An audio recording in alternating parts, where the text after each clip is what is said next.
Bonjour à tous et bienvenue dans cette nouvelle vidéo. Réseau radio du futur, autrement dit RRF. Est-ce que c'est une bonne idée ou est-ce que c'est une grosse connerie?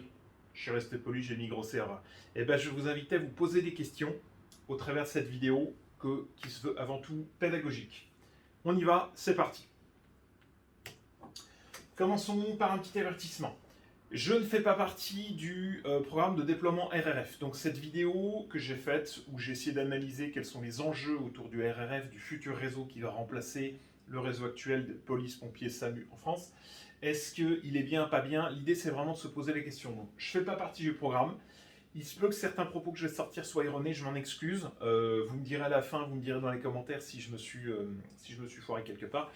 Et j'ai réalisé ce PowerPoint et cette vidéo à partir de documentaires, articles divers que j'ai pu trouver sur net. Je vous mettrai également les liens en dessous sous la vidéo. Et je m'appuie aussi sur une expérience de 17 ans de secourisme, puisque j'étais secouriste à la Croix-Rouge. Je prenais des gardes au SAMU 92 et chez les pompiers de Paris à la brigade. Et à la brigade, j'utilise du tétrapol. Voilà, donc j'ai utilisé pendant 17 ans ces postes. 2022, c'est terminé, je m'arrête. Je ne suis plus secouriste, c'est officiel depuis le 1er janvier. Je ne suis pas renouvelé. Donc je m'appuyais quand même sur cette expérience un petit peu conséquente sur ce que j'ai pu tester du réseau Tétrapol pour faire le point, la différence entre le Tétrapol et le futur réseau RRF.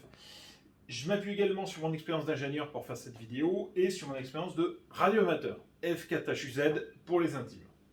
Voilà. Alors, le RRF, ou réseau radio du futur, c'est quoi? Pour faire très simple, ça consiste à remplacer ça par ça. Ça, c'est quoi? Ça, c'est un modèle pour les connaisseurs, ça s'appelle le TPH700. C'est un portatif qui est beaucoup utilisé par les pompiers, certains gendarmes à la campagne, le SAMU également. TPH700 fait par Airbus.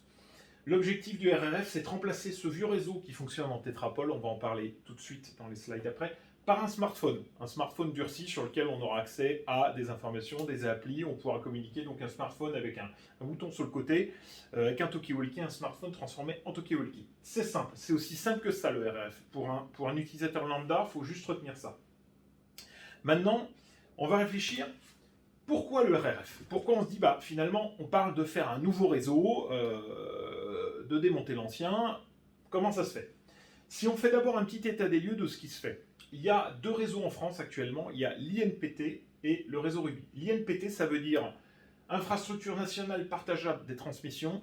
Pour faire très simple, c'est un réseau qui est dans la bande 400 MHz, dont l'État est propriétaire, qui a été installé par l'État, maintenu par l'État, qui se base sur, les deux réseaux s'appuient sur des normes tétrapol, et l'INPT sert à faire fonctionner, à interopérer tout ce qui est police, pompiers, SAMU en France. Donc tous les pompiers, police, pompiers, SAMU, qui utilisent ce genre de poste là, ils opèrent sur l'INPT. Il y a également la gendarmerie qui a son propre réseau qu'on appelle le réseau Ruby. Lui, il est plutôt dans la bande des 80 MHz. Je ne sais pas s'il fera partie du RRF, s'il va être démonté au profit du RRF, puisqu'il a déjà évolué faire des technos IP, Internet Protocol, en fin des années 2000, de façon à le moderniser un petit peu. Alors que celui-là n'a pas été modernisé depuis. Voilà. Donc, si on fait l'état des lieux, aujourd'hui en France, il y a deux réseaux qui cohabitent sur toute la France. L'INPT pour les pompiers, la police et le SAMU, et le réseau Ruby pour la gendarmerie. Donc, ces technologies tétrapol, elles sont dites pré-GSM. Comprendre qu'en fait, elles permettent de transporter de la voix, elles permettent de transporter de la voix et des datas, mais des petites datas type SMS, type statut. Statut, c'est on appuie sur un bouton de la radio pour dire partie, arrivée, départ hôpital, etc. Disponible, indisponible, problème. Voilà, donc c'est vraiment des toutes petites datas. Pas question d'envoyer de la vidéo, du gros volume de données. Il y a le RRF. Pourquoi ils veulent le démonter? Parce qu'aujourd'hui, ils ne l'ont pas dit, mais je pense que ça fait partie c'est mon avis personnel, ça fait partie des critères de choix. Il n'y a actuellement aucune concurrence. Je m'explique. C'est Airbus qui est 100% propriétaire de la norme Tétrapol. La norme qui est utilisée, la norme numérique de transmission. Ils ont donc le monopole. Pour moi, ça, je le dis, c'est un avis personnel, c'est une énorme erreur. Quand il n'y a pas de concurrence, vous ne pouvez pas jouer sur les prix. Là, c'est Airbus qui fixe tout, finalement. On est dépendant d'Airbus. Et on va voir qu'en fait, Airbus, là, ils programment de l'obsolescence, ils veulent arrêter le tétrapol, donc on est obligé de tout arrêter derrière. Donc ça, grosse erreur. A l'inverse, il existe une autre norme, le Tetra, par exemple, qui est fait par Motorola, où il y a aujourd'hui plein de fabricants qui fabriquent à la fois des terminaux Tetra et en même temps des infrastructures Tetra. Et donc, il y a de la concurrence qui permet de faire jouer les prix et surtout de faire vivre la technologie aussi. Donc, voilà, ça c'est un avis personnel, grosse erreur. Aujourd'hui, à cause, à mon avis, de cette concurrence, il y a des problématiques de coût. Ce réseau, gérer un réseau complet, donc l'installer, le maintenir, quand ça tombe en panne, il faut le remplacer. Petit à petit, il y a eu des terminaux également qu'il a fallu remplacer. Tout ça, c'est 100% à la charge de l'État, comprendre à la charge de nos impôts. Moi, je paye des impôts à titre personnel, donc si toi qui regardes les vidéos, tu en payes, tu fais aussi partie de ceux qui contribuent à maintenir et à payer pour ce réseau. Et je pense que ça nous a coûté un pognon de dingue. Clairement, à mon avis, que ce soit à monter, à entretenir, ça doit être des coûts exorbitants. Ensuite, pourquoi on veut le changer? Parce qu'aujourd'hui, le réseau, il est difficilement interopérable. Il a été fait de façon à ce qu'il soit départementalisé. Pour ceux qui utilisent un petit peu le tétrapole, l'INPT, dans les réseaux, dans les postes que vous avez là, dans ces postes-là, chaque poste est programmé sur un département qu'on appelle le réseau de base, qui est le numéro du département suivi d'un zéro. Grosso modo, c'est quasiment vrai dans quasiment tous les cas, ça se passe comme ça. Il y a quelques petites exceptions, je ne vais pas en parler, mais grosso modo, le réseau est départementalisé. Voilà, donc aujourd'hui, quand on veut interconnecter des conférences d'un département à un autre, il y a pas c'est un petit peu difficile à faire et parfois on fait sauter certaines sécurités. Enfin, le réseau n'a pas été prévu pour ça. C'est pour ça que je mets difficilement interopérable. Ensuite, il est inadapté aux évolutions actuelles et futures. Typiquement, transmettre de la voix, transmettre de la data. Aujourd'hui, un smartphone fait plus de choses qu'un terminal tétrapole. C'est pour ça aussi qu'on veut le changer. J'ai oublié de dire qu'il y avait une obsolescence programmée par Airbus. Airbus clairement qui dit bon bah moi j'en ai marre, je veux plus maintenir, je veux plus m'occuper du tétrapole, donc remplacez votre réseau. Là encore, comme il n'y a pas de concurrence, bah, on est niqué, si je peux me permettre. Donc j'ai oublié de dire qu'il y avait des bruits de couloir et que c'était aussi pour ça qu'on passait sur un nouveau réseau. Ça je suis pas totalement sûr, quoique ça reste plausible. Et également, il y a aussi une volonté politique de faire évoluer tout ça, de changer de réseau. Et je pense aussi qu'il y a une volonté politique de diminuer les coûts, parce que ça coûte très très cher d'entretenir, d'avoir son propre réseau. Alors, je vais me permettre de faire un petit retour d'expérience, puisque moi j'ai utilisé le réseau Tétrapole pendant 17 ans, j'ai été secouris, j'ai été chef d'intervention, donc j'ai eu la radio dans les mains. Le Tétrapole, aujourd'hui, le réseau l'INPT, oui c'est ça, excusez-moi, j'inverse toujours le POT, il fonctionne bien, mais j'ai noté que moi j'étais sur la plaque parisienne. Il persiste quand même des zones blanches, des zones où ça coupe, des zones où quand on se déplace, ce que j'appelle du roaming, le poste coupe. Il y a des coupures. Moi j'ai eu des fois où il a fallu que je parte en intervention, la caserne m'appelle par téléphone, non tu réponds pas à ta radio, ben non, moi j'avais le TPH 700 à côté de moi, non, je suis désolé, je t'entends pas. Voilà, il y a des problématiques où ça passe pas tout le temps, il y a des messages qui sont coupés. Moi, j'ai eu besoin de passer des messages pour demander des renforts sur certains accidents, des AVP, accidents de la voie publique. J'ai pas toujours pu passer des messages. Pourtant, on était sur des axes voies rapides, normalement bien couverts. Bon, voilà, c'est une expérience que j'ai eue. Donc, ce que j'ai pu voir, c'est qu'en zone urbaine ou rurale, parce que j'ai aussi eu l'occasion de tester du tétrapole à la campagne, on a quand même des zones blanches, ça passe pas toujours bien. En indoor, évidemment, à l'intérieur d'un bâtiment, dans une cave, bon, n'en parlons pas, là c'est sûr, vous n'avez pas de réseau. Donc ce que j'ai pu voir, grosso modo, c'est que ça fonctionne entre 75 et 95% du temps. C'est une estimation personnelle. Et en creusant un petit peu Tétrapole, je me suis aperçu également que la sécurité était parfois délaissée. Il existe des mécanismes de sécurité qui ne sont pas toujours activés. Et pour moi, ça, pour un réseau régalien avec les enjeux d'État, c'est un petit peu problématique. Voilà, je ne rentrerai pas plus dans les détails, c'est une expérimentation personnelle. Bon, bref. Voilà, c'était mon petit retour d'expérience. Maintenant, quelle est la solution proposée, puisqu'on parle du RRF? Déjà, démonter l'INPT. Alors, entre parenthèses, Ruby, point d'interrogation, je ne sais pas si Ruby va être démonté en même temps, j'ai l'info pour l'INPT. Remplacer tous les terminaux qui sont faits par Airbus par des smartphones durcis, qui sont compatibles 3G, 4G, 5G, donc les dernières normes. Il y aura sans doute à venir la 6G aussi. On a le temps de voir venir, puisque la 5G n'est pas déployée partout. Il y a encore pas mal de trous pour la 4G. Donc la 6G, ça ne sera pas tout de suite. L'idée du coup, c'est d'exploiter les réseaux des opérateurs mobiles français. Orange, Bouygues, SFR, Free. Les 4 opérateurs français. Qui ont un maillage sur tout le territoire et qui donc peuvent fournir une couverture réseau suffisante pour faire fonctionner le nouveau réseau. Donc l'idée, c'est de ne plus avoir son propre réseau géré par l'État, mais de s'appuyer sur les réseaux des opérateurs. Tout ça utiliserait bien sûr une architecture IP, IP qui veut dire Internet Protocol, ou TCP/IP. Ça, c'est ce qui est utilisé dans tous les objets connectés. Le moindre ordinateur qui a une adresse IP, un smartphone, utilise une architecture IP. Donc c'est une architecture qui est éprouvée, qui est évolutive. Tous les réseaux IP, Internet fonctionnent comme ça en fait, tout simplement. Dès qu'on a besoin de se connecter à Internet, on a besoin d'être compatible avec une architecture IP en TCP/IP. Voilà, technologie connue. Plus concrètement, le RRF, qu'est-ce que ça va donner? Eh bien, je vous ai fait un joli petit schéma, là. Voilà. Vous allez avoir, aujourd'hui, si j'ai bien compris, il y a deux réseaux qui ont été sélectionnés. Le réseau Orange et le réseau SFR pour supporter en primo... pour supporter la majeure partie des appels et des data qui seront gérés par le RRF.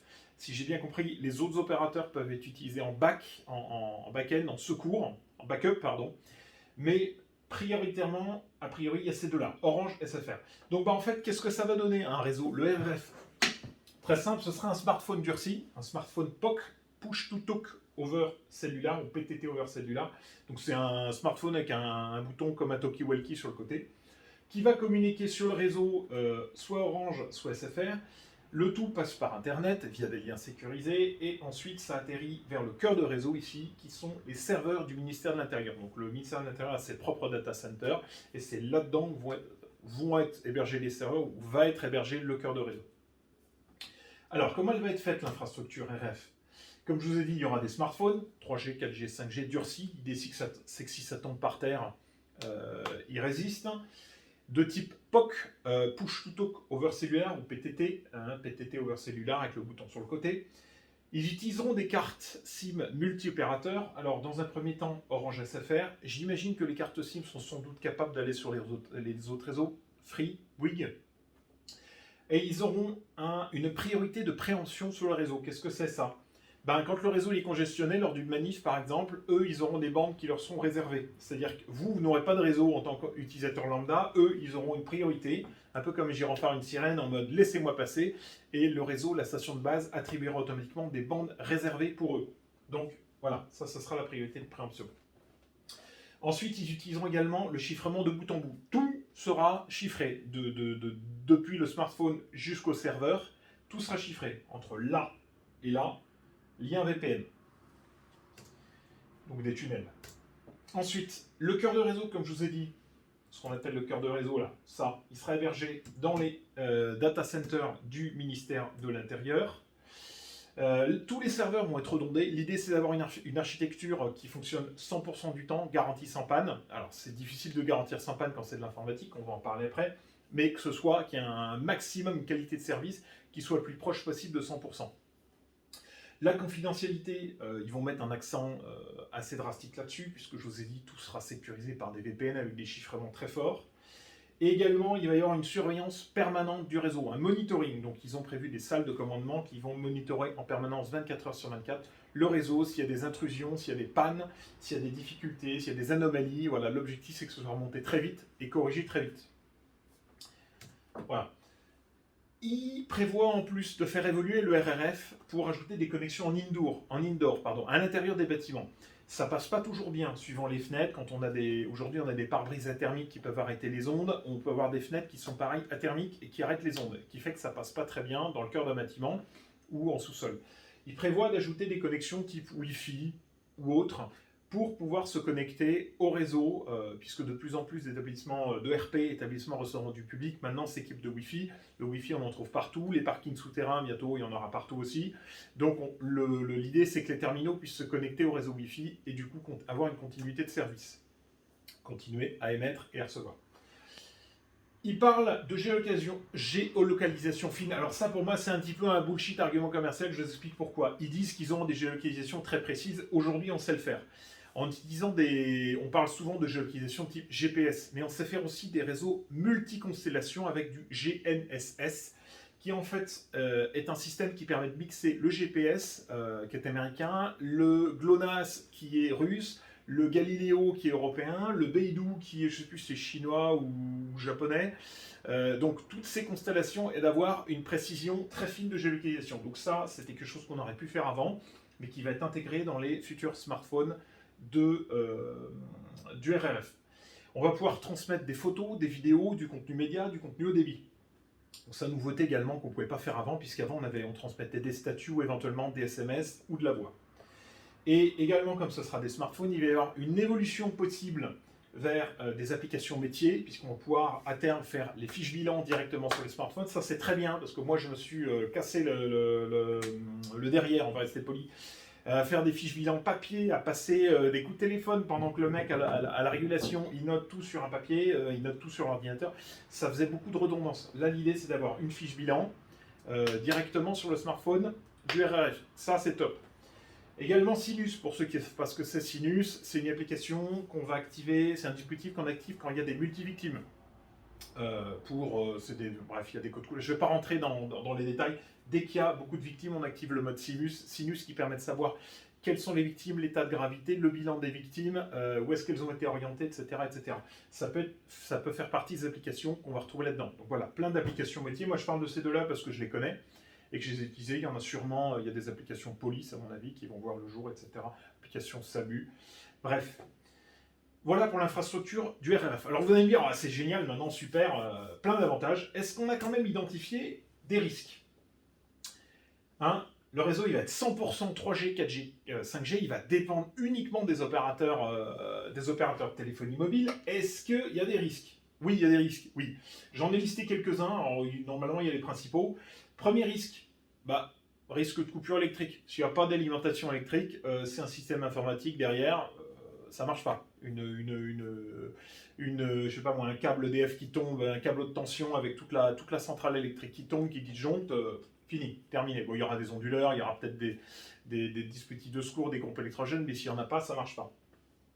Également, les risques qu'on peut avoir, panne informatique. Des bugs matériels, des bugs logiciels, des pannes, des cartes qui crament à l'intérieur, on ne sait pas pourquoi, des fois, un processeur qui fume, bon voilà, ça fait partie des pannes classiques, on connaît. Cyberattaque aussi, puisque comme ça va être un réseau qui est 100% sur IP, même s'il est bien sécurisé, bien fermé, tout ça, il est quand même attaquable. Donc, attaques de type DDoS, qui sont des attaques par déni de service, où on est des millions à attaquer en même temps le même serveur pour le faire sauter.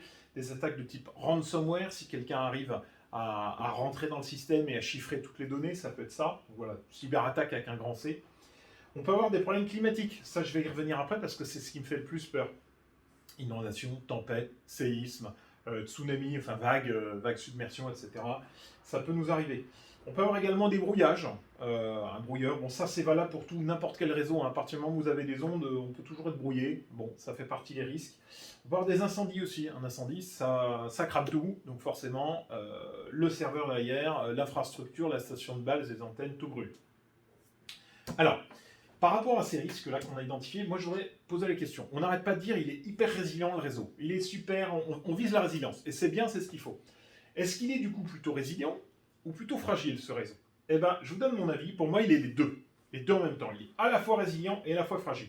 Je m'explique. Il est super résilient. Pourquoi? Parce qu'il s'appuie sur un réseau multi-opérateurs. 2 opérateurs pour commencer, Orange, SFR. Il y en aura sans doute d'autres.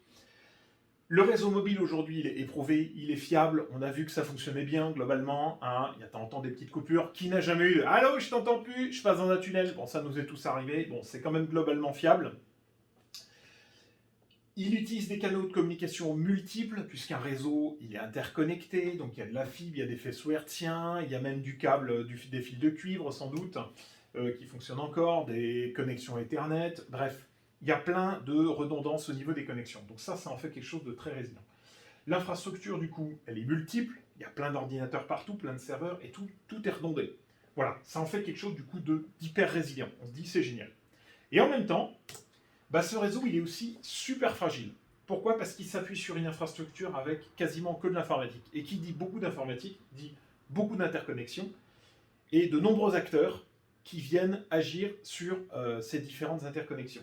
Donc, pour moi, ça, c'est le propre d'un réseau informatique, c'est qu'il est à la fois très résilient parce qu'il y a plein de connexions partout, et en même temps très fragile, parce que plus il y a de connexions, plus il faut de connexions, plus il faut de dispositifs pour fonctionner, plus c'est fragile.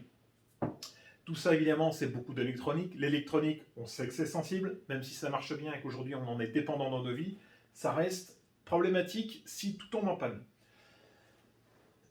Également, tout ça, c'est l'électronique est très sensible aux perturbations électriques, climatiques, météorologiques. La foudre qui tombe sur l'électronique, je donne pas cher de la carte. L'humidité qui abîme les cartes, qui corrode les cartes, qui fait que ça rouille, les circuits imprimés rouillent. Voilà, tout ça, c'est sensible. Et pour moi, un grain de sable mal placé peut tout gripper.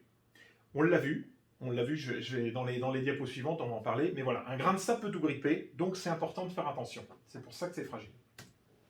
Aujourd'hui, si on regarde le réseau, qui va gérer quoi? Il y a l'État. L'État, ministère de l'Intérieur, là, il va gérer toute la partie serveur, il a ses data centers, ici, et il va gérer toute la partie smartphone durci, ici, donc qui sont fournis. Entre les deux, par contre, il y a des acteurs qui sont civils. Là, il y a pour moi une perte de souveraineté, puisqu'on s'appuie sur un réseau, donc Orange ou SFR ou autre, pour transporter l'information. Et on va s'appuyer également sur la technologie Internet, où là, ici, pour que l'information elle parte du réseau Orange pour arriver jusqu'au serveur du ministère de l'Intérieur, elle passe pas forcément que par du Orange. Il peut très bien y avoir des opérateurs opérateurs Internet, des fournisseurs d'accès autres par lesquels ça transite. Fournisseurs de fibres notamment, ça peut arriver. Voilà. Donc pour moi, il y a plusieurs acteurs. Donc qui gère quoi? Tout ça. Et tout ça, ça représente des risques en lien avec cette fameuse fragilité. Maintenant, je vous propose de faire un petit peu d'histoire par rapport à tout ce qui est l'histoire récente. Vous allez voir, normalement, vous avez tous entendu parler de ce que vous allez voir et qui va suivre, par rapport à la fragilité des réseaux. Ça, je ne sais pas si vous vous souvenez, ça c'est un data center OVH Strasbourg, je crois, je ne sais plus où c'était. Oui, non, je n'ai pas précisé. 10 mars 2021. Moi, pendant une semaine, j'avais plus de mails, plus de site internet. Bon, c'était pas hyper gênant pour mon activité, puisque j'avais plein de choses en local, mais ça, c'est des choses qui peuvent arriver. Voilà, un incendie dans un data center, là, il est parti en fumée en l'occurrence. Plein de serveurs out, il n'y avait pas forcément de sauvegarde, certains ont perdu des choses. Ça arrive, c'est l'histoire, c'est malheureux. Mais typiquement, quand vous vous retrouvez face à ça, vous ne pouvez plus rien faire. Si votre réseau il passe par le data center qui est en train de brûler, c'est fini, il n'y a plus de communication. Ça, vous voyez pas? Something went wrong. Ça, c'était la panne géante de Facebook. 4 octobre 2021. Je ne sais pas si vous vous souvenez, Facebook, Instagram. Moi, je ne suis pas un grand utilisateur, donc je m'en foutais, je n'étais pas concerné. Mais pendant plusieurs heures, impossible d'accéder à Facebook. Tout ça parce qu'il y avait une mise à jour qui a merdé. Ah, voilà, c'est le genre de truc dans un réseau IP, un petit grain de sable qui coince tout, qui peut arriver. Également, tempête Alex, 2 octobre 2020, plusieurs villages des Alpes-Maritimes qui ont été ravagés, qui ont été complètement coupés du monde, il n'y avait plus de routes, les ponts étaient détruits, les infrastructures étaient détruites, il y a même eu, si je me souviens bien, des casernes qui ont été inondées, je ne sais plus si caserne de pompiers, caserne de gendarmerie, vérifiez l'info, je ne suis pas sûr, des réseaux de communication qui ont été coupés, donc il n'y avait plus d'électricité, il n'y avait plus de quoi communiquer. Ça, sur un réseau IP, je donne pas cher de la peau du réseau IP, ou des pompiers quand il faudra communiquer sur place, ça ne va pas être pratique. Ensuite, autre chose qui arrive avec l'informatique. Je ne sais pas si vous vous souvenez, plusieurs fois, il y a eu des problèmes avec les réseaux, les numéros d'urgence qui n'étaient pas joignables. 2 juin 2021, panne des numéros d'urgence. Si j'ai bien compris, c'est des serveurs ou des routeurs chez Orange mal configurés qui ne routaient pas les appels correctement. Impossible d'appeler les secours. Voilà, typiquement, ça fait partie des risques. Ça, c'est l'histoire qui nous l'a montré. Et également, alors là, je ne sais pas si vous arrivez à voir, c'est assez marrant, ça, c'est des armoires de connexion fibre optique. Quand vous avez la connexion à votre box, des photos que j'ai trouvées sur Twitter de gens qui se plaignaient de coupures en disant je comprends pas, le technicien a du mal à réparer, puis le technicien a montré venez voir. Voilà, donc 2 photos, vous voyez toutes les fibres là qui pendent, ça c'est hyper fragile. Vous imaginez qu'un coup là-dedans, un coup de balai, un coup de n'importe quoi, ça on trouve ça en pleine rue. Si le RRF il est connecté sur un réseau comme ça et qu'il y a une station de base au-dessus qui est connectée par une des fibres, je garantis pas la fiabilité du système si quelqu'un donne un coup de dent, quoi. Un chien qui va renifler, une vague, une bagnole qui se plante, j'en sais rien, n'importe quoi. Voilà. Tout ça pour dire que c'est hyper résilient, mais en même temps hyper fragile. Parce que quand on voit là, si j'attrape toutes les fibres, j'arrache tout d'un seul coup, hein, clairement. Donc, l'histoire nous a prouvé que les réseaux étaient fragiles. Ils sont très pratiques au quotidien, mais ils peuvent être fragiles. Donc, méfiance.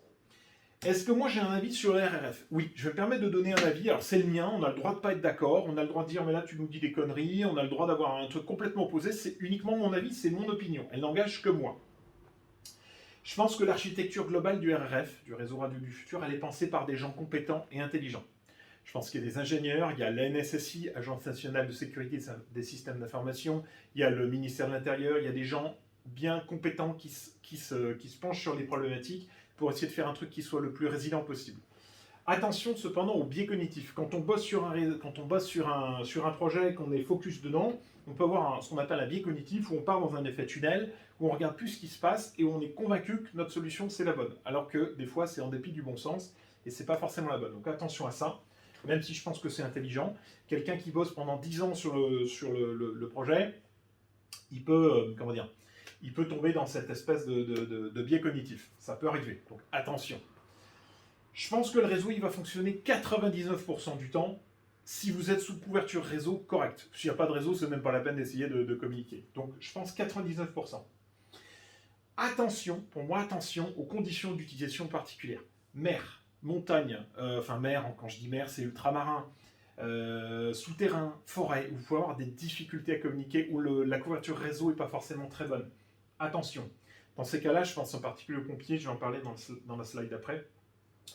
Pensez à conserver des lots d'anciennes radios, des lots de radio PMR.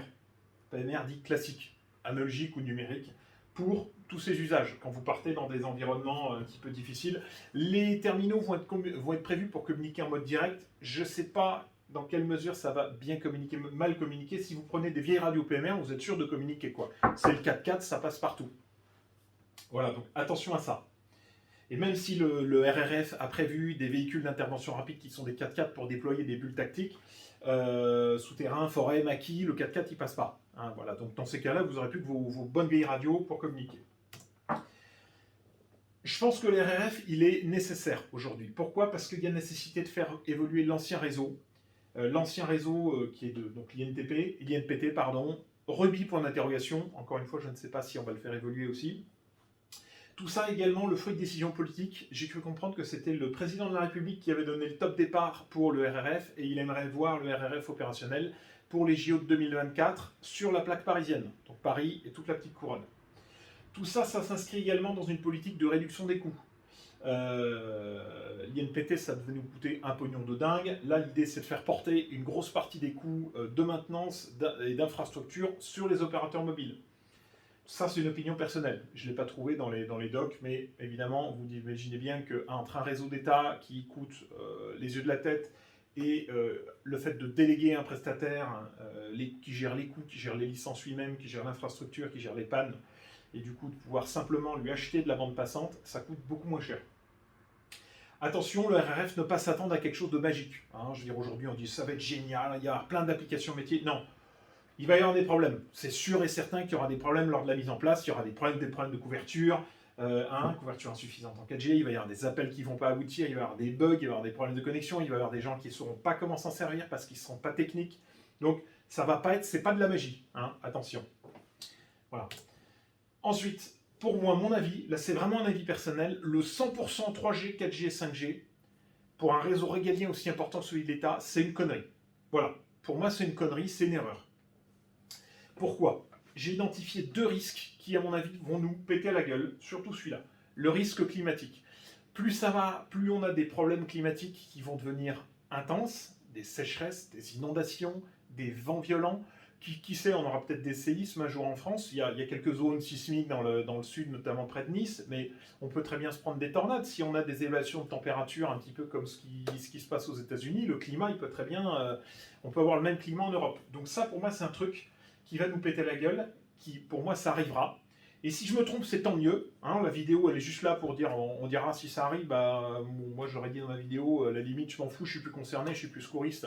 Mais si je me trompe, c'est tant mieux, ça veut dire qu'il n'y aura pas de problème. Mais je pense malheureusement ne pas me tromper en disant qu'on va avoir ces risques.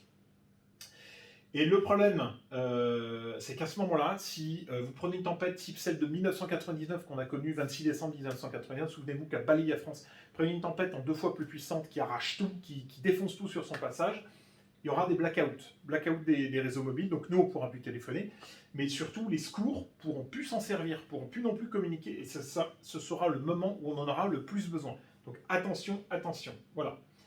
Et également, deuxième risque pour moi, risque de cyberattaque accru. Pourquoi? Parce qu'un réseau régalien qui touche aux intérêts de l'État français, il y a peut-être des nations ennemies qui se diront c'est ça qu'il faut attaquer. Voilà, et ça constitue du coup un risque potentiel d'attaque, une grosse attaque, parce que tout repose sur ce réseau, sur cette techno IP. Hein, quand il y a des intérêts en jeu.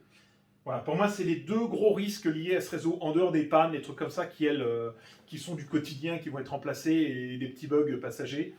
Et voilà, je vois vraiment ces deux gros risques comme étant une possibilité de blackout, surtout celui-là, et celui-là, c'est surtout que le jour où il y a le blackout, c'est le moment où on en aura le plus besoin. Donc attention, et encore une fois, c'est personnel comme opinion, et si je me trompe, bah c'est tant mieux. Ça veut dire que c'est bien fait, que ça résiste. Du coup, par rapport à ça, est-ce que j'ai une recommandation? Je vais me permettre de donner un avis. Voilà. Avis à tous les SDIS. Les SDIS, c'est Service départemental d'incendie et de secours. Les SDIS de France. Donc tous les pompiers de France. Attention aux usages particuliers. Hein, mer, montagne, souterrain, forêt, maquis. Conservez pour moi des lots de radio PMR d'ancienne génération. PMR analogique, PMR numérique. Pourquoi? Parce que le jour où vous serez dans les maquis, en plein été, entouré par le feu, que le feu il aura cramé toutes les stations de base autour et que vous n'aurez plus de quoi communiquer en dehors de vos petites liaisons de poste à poste en mode direct avec vos collègues et qu'il faudra demander un Canadair parce que vous direz putain, je suis envahi par les flammes, ça crame et j'ai plus de réseau à ce moment-là. La seule radio qui pourra vous sauver à ce moment-là et votre seule ligne de vie, ce sera les bonnes vieilles radios PMR analogiques parce qu'elles sont suffisamment puissantes pour émettre loin. Donc, un petit conseil, si vous avez des fourgons, des CCF, camions de citerne, feux de forêt, laissez une radio analogique ou numérique sur des anciennes technologies avec des radios puissantes qui émettent en 25 ou 50 watts, avec une bonne antenne sur le toit de votre camion, pour pouvoir demander des secours en cas de problème, demander un Canadair, demander tout ça, parce que votre réseau 4G, à ce moment-là, il risque soit de passer mal, soit d'être déjà brûlé, quoi. Voilà, c'est personnel, c'est un avis, c'est une recommandation que je donne. Voilà, on est libre de la suivre ou de ne pas la suivre, c'est uniquement un avis personnel. Et enfin, pour moi, je vous avais dit, le RRF, le 100% 4G, c'est une connerie. Donc là, je mets une idée de réseau, il manque pour moi un backup. Ce serait peut-être bien que l'État français se refasse un réseau. Alors, pas comme l'INPT, un truc beaucoup plus light, avec des réseaux qui utilisent des technologies type narrowband en 625. Pour ceux qui ne connaissent pas ces technos, c'est utilisé dans les normes NXDN DPMR, c'est un exemple, on peut très bien utiliser cette norme-là ou d'autres. Moi, j'ai pu voir que j'ai pu tester, il y a quelques temps, j'ai fait des vidéos là-dessus, les Posticom IP730D, IP740D fonctionnaient très bien pour ça. Il y a les deux modes intégrés dans chaque poste, ils font à la fois de la 3G, à la fois de la 4G. Et ça, pour moi, c'est des terminaux d'avenir, puisque ça a l'avantage d'utiliser à la fois de la 3G ou de la 4G, et en même temps, en cas de backup, en cas de besoin, de pouvoir se basculer sur des réseaux PMR. Donc, c'est une idée, avoir des terminaux de ce type-là, donc des smartphones durcis, mais avec également en plus une couche PMR dedans. Prévoir, je vous laisserai lire là, donc un réseau, l'idée c'est d'avoir quelques relais dans chaque département. Il n'y a pas besoin de beaucoup de relais, hein. 3 à 5 sites relais. Quand on est sur des technologies haute puissance, 50 watts, 100 watts, 2-3 relais par département maximum, vous couvrez sans problème le département. L'idée c'est de se dire, c'est une tempête qui passe, qui défonce tout. Les relais là, ils vont sans doute tomber, mais un relais comme ça, en un quart d'heure, ça se remonte. Hein. On remonte au haut du pylône, on met une antenne, un coax, terminé. Hein. Une alimentation, ça repart. Alors que le réseau 3G, il faut redémarrer toute l'infrastructure derrière, toutes les connexions. Voilà, donc l'idée c'est d'avoir en plus un réseau sécurisé avec des échanges AES, avec de la géolocalisation, donc des trucs sécurisés, qui soit vraiment le backup de dernière minute. Si en mode dégradé, il n'y a plus rien qui marche, qu'on n'a plus de 3G, qu'on n'a plus de 4G, qu'on n'a plus de 5G, qu'on n'a plus aucun opérateur qui fonctionne, potentiellement, ça permet de faire des bulles tactiques, ou s'il y a encore des interconnexions, de s'interconnecter avec les salles de commandement, et surtout d'avoir des couvertures bien plus étendues qu'un simple smartphone. Voilà, c'est une idée. Je m'étais dit qu'en faisant ça, en allouant peut-être une cinquantaine de fréquences, il y a moyen de faire un réseau, une cinquantaine de fréquences sur toute la France, qui sont des fréquences en 625 chacune, de largeur, 625 kHz. Il y a sûrement moyen de couvrir tout le département, tout le territoire national, en faisant un réseau du coup qui coûte beaucoup moins cher, qui soit beaucoup plus facile à maintenir, qui exploite du matériel déjà fait sur le réseau, éprouvé, connu. Donc voilà, c'est une idée. C'est une idée que je donne. Si jamais il y a des gens qui sont du RRF, libre à vous de la prendre, de ne pas la prendre. Hein. Moi, elle est là, on en fait ce qu'on en veut. J'en ai à présent terminé avec cette vidéo. Si vous avez des questions, des remarques, une affirmation erronée, parce qu'encore une fois, je n'ai pas parole d'évangile, je ne possède pas la vérité absolue et je ne fais pas partie du programme. Donc je n'ai fait qu'une analyse a posteriori. N'hésitez pas à me le dire en commentaire. Si également la vidéo vous a plu et que vous trouvez que mon analyse est bonne, n'hésitez pas à me le dire en commentaire, ça fait toujours plaisir. Voilà, ça flatte un peu l'ego. Vous pouvez également me le dire sur Twitter, puisque je pense que la vidéo, je vais également la poster sur Twitter avec un lien qui revient sur YouTube. Voilà, donc ça c'est la fin de la vidéo. Petit mot de la fin, merci à tous de l'avoir suivi. Et je termine, pour ceux qui ne me connaissent pas dans la vie, je m'appelle Louis Rigervais. Je travaille, je vous ai dit en début de vidéo que j'étais ingénieur. En fait, je suis ingénieur indépendant en électronique. Je travaille à mon compte. Passionné de radio, passionné de crypto, passionné de tout ce qui est réseau en fait de télécommunications, mission critique, etc. Je suis radioamateur FKTJZ pour les intimes. Si vous voulez en savoir un petit peu plus sur ce que je fais, vous trouverez mon site internet, Ingénisup. Si certains ont des questions relatives à tout ce qui est réseau radio, tout ce qui est crypto, tout ça, vous verrez que j'ai déjà fait des vidéos, j'ai testé d'autres matériels, du matériel ICOM, j'ai beaucoup parlé de la sécurité des réseaux radio en DMR, en NXDN, en DPMR à venir aussi. N'hésitez pas à venir m'aborder. Notez que sur tout ce qui est questions radio, crypto, je préfère répondre uniquement aux professionnels et à ceux qui m'abordent par LinkedIn. Voilà, je ne réponds pas à n'importe qui. Mais en tout cas, si vous souhaitez qu'on en discute, si vous souhaitez me donner votre point de vue, ce sera avec plaisir qu'on aura une conversation. Envoyez-moi une petite demande de connexion bien personnalisée sur LinkedIn, profil fourni avec photo évidemment. Hein. Je ne veux pas de touristes non plus. Et j'aurai plaisir à discuter avec vous. Voilà, j'en ai présent fini que cette vidéo. J'espère qu'elle vous a plu et je vous dis à très vite pour de nouvelles aventures dans de nouvelles vidéos, toujours sur la radio, la crypto, d'autres sujets. J'ai d'autres sujets en cours. Donc, on se retrouve très vite. Ciao à tous.